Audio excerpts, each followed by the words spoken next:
How free are we really? For all my life, I thought that I could be the orchestrator of my own symphony, that if I work hard on myself and cultivate the right amount of self-awareness, I will be able to dictate my fate and my future. Although I always assumed that free will is something quite self-evident, at some point I had to question the reality of this assumption. That point was when I heard my favorite contemporary thinker, Sam Harris, asserting that free will is an illusion. Now, I'm standing up here trying to reason with you, and you'll think, he looks a little like Ben Stiller.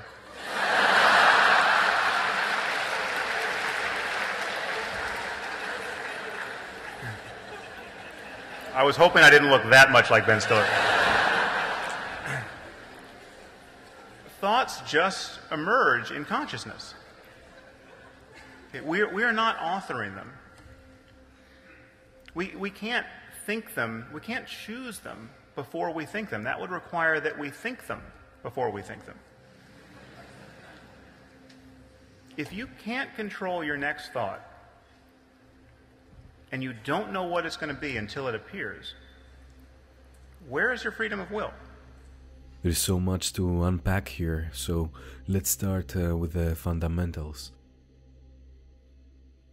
Understanding what Sam Harris wants to say is mind-bending, to say the least. It took me hours to decipher his stream of reasoning, and even now I'm not sure if I understand completely. So I will try to elaborate on what I managed to understand. The basic premise of Harris' postulate is twofold. First, that we don't have control over our background, the biochemistry of our brains, and also over the effects of our environment on our development. He writes in his book titled Free Will, how can we be free as conscious agents if everything that we consciously intend is caused by events in our brain that we do not intend and of which we are entirely unaware? Second, that there is substantial evidence that the brain decides on our actions before we perform them. The famous Libet experiment performed by psychologist Benjamin Libet in the 80s claimed that activity in the brain's motor cortex can be detected some 300 milliseconds before a person feels that they have decided to move. Sam Harris mentions two more studies from 2011 in his book and suggests that these findings are difficult to reconcile with the sense that we are the conscious authors of our actions. One fact now seems indisputable. Some moments before you are aware of what you will do next, a time in which you subjectively appear to have complete freedom to behave however you please, your brain has already determined what you will do. I did my own research and there are several people disputing the validity of the Libet experiment. In any case, this is a debatable topic and requires further investigation. Sam Harris essentially suggests that a powerful mixture of determinism and randomness shapes the reality of our experience, and since we can't control determinism and randomness, there can be no such thing as free will. Free will and what we call the self are essentially two sides of the same coin.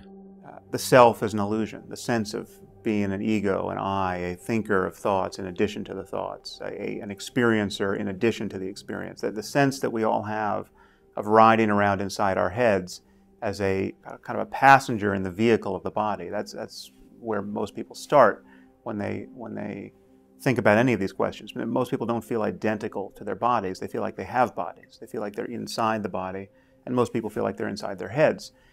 Now that sense of being a subject, a locus of consciousness inside the head, is an illusion. That is, it makes no neuroanatomical sense. There's no place in the brain for your ego to be hiding. We know that everything you experience, your conscious emotions and thoughts and moods and the impulses that initiate behavior, all of these things are delivered by myriad different processes in the brain that are spread out over the whole of the brain, that they can be independently erupted. We have a changing system. We are a process. And there's not one unitary self that's carried through from one moment to the next, unchanging. And yet we feel that we have this self that's just this kind of center of experience. So since the self is an illusion, since there is no I in the locus of experience, and we are one with consciousness, how can there be free will? I think that we're just arguing semantics here. The notion of free will was introduced as a way for philosophers to explain the choices people make and how much control they have over them. As it is stated in Stanford Encyclopedia of Philosophy, from at least Aristotle onwards, ancient philosophers engaged in systematic reflection of human agency, a question that Aristotle seems to recognize while not satisfactorily answering is whether the choice an individual makes on any given occasion is wholly determined by his internal state. He says that the man is the father of his actions as of children, that is, a person's character shapes how she acts. Aristotle responds by contending that her present character is partly a result of previous choices she made. While this claim is plausible enough, it seems to pass the buck since the man is the father of those earlier choices and actions too. In the course of history, many philosophers tried to refute the idea of free will and embrace a more deterministic view of reality. Determinism in the West is often associated with Newtonian mechanics and physics, which depicts the physical matter of the universe as operating according to a set of fixed, knowable laws. Well, you asked one of the deepest philosophical questions of physics, the question of free will. First of all, there's something called Newtonian determinism. Newtonian determinism says that the universe is a clock, a gigantic clock that's wound up at the beginning of time, and it's been ticking ever since according to Newton's laws of motion. So, what you're going to eat 10 years from now, on January 1st, has already been fixed. It's already known using Newton's laws of motion. Einstein believed in that. Einstein was a determinist. And some people asked Einstein, well, does that mean that a murderer, a horrible mass murderer, isn't really guilty of his works because it was already preordained billions of years ago? And Einstein said, well, yeah, in some sense that's true, that even mass murderers were predetermined. But he said they should still be placed in jail. Okay? Heisenberg then comes along and proposes the Heisenberg uncertainty principle and says, nonsense. There's uncertainty. You don't know where the electron is. It could be here, here, or many places simultaneously. And this, of course, Einstein hated because he said God doesn't play dice with the universe. Well, hey, get used to it. Einstein was wrong. God does play dice. Every time we look at an electron, it moves. There's uncertainty with regards to the position of the electron. So what does that mean for free will? It means in some sense we do have some kind of free will, in the sense that no one can determine your future events given your past history. There's always the wild card. There's always the possibility of uncertainty in whatever we do. So this means that free will, determining the future, hey, these are philosophical questions that seem to indicate that we have some kind of free will. Sam Harris writes in his book, "Losing a belief in free will has not made me fatalistic. In fact, it has increased my feelings of freedom. My hopes, fears, and neuroses seem less personal and indelible. There's no telling how much I might change in the future. Just as one wouldn't draw a lasting conclusion about oneself on the basis of a brief experience of indigestion, one needn't do so on the basis of how one has thought or behaved for vast stretches of time in the past. A creative change of inputs to the system, learning new skills, forming new relationships, adopting new habits of attention may radically transform one's life."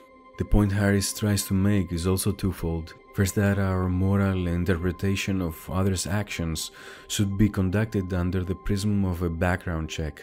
We stop hating others because we think harder about the origins of their actions and their psychological and physiological background. We relate differently to others when we understand them better. Second, that accepting that there is no free will allows us to be more relaxed in the face of absurdity and the machinations of the cosmos. This is clearly a Stoic view. Letting go of the agency that free will dictates renders one more capable of asserting control over the things one can control.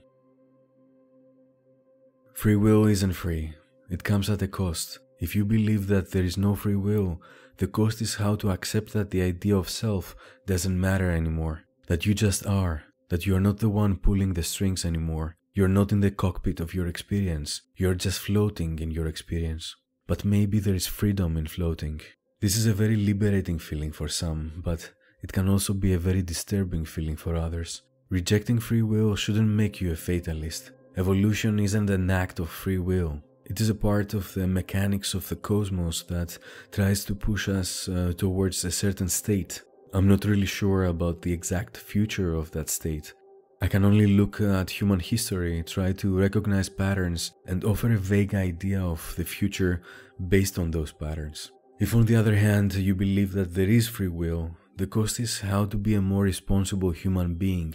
The freedom to exercise your will contains also your responsibility to internalize morality and its principles and strive for a universal moral framework that will make coexistence less arduous. Personally, I still haven't decided, and both ideas seem plausible. I understand what Sam Harris wants to say, that we are an amalgamation of past experiences, biological mechanisms, and environmental influences, and that we don't have control over all that. But we do have control over our decision to understand all that to some extent and how to orient ourselves in the world according to our understanding of all that. We are all essentially part of a big experiment called life. It is our moral duty to be more like the scientist and less like the guinea pig in that experiment.